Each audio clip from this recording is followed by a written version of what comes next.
টাকার মাল করতেছে তো প্রচুর মাল তো পাঞ্জাবের বোতল টুতুল সব ভেঙে গেছে এখন তো সাধারণ মাল সব মাল হইতো না মালের ফেরি ফেরিটা ভেঙে ভেঙে কিটা করছে চাপড়া বানছে ব্রিজ চিঠিটাও বলতে পারছে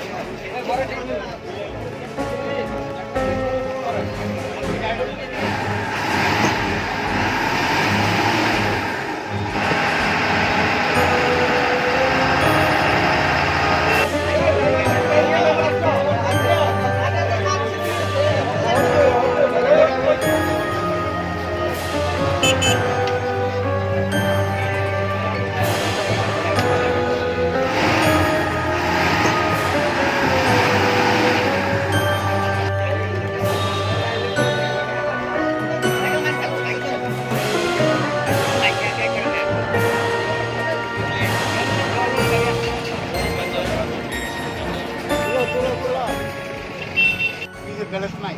না থাকলে আপনি আমি তো গাড়ি খারাপ করে গেছি পার্টি করো আমি পার্টি দিয়ে তো আপনি দাম দিয়ে গাড়ি আমরা কেমন রাখার লাগে এটা জানেন না আর কি করেন কিনা উল্টা পাল্টা ওখানে শরীর খারাপ দেখে আপনি এই ইস্যুটা দিলে কাজ হতো না তো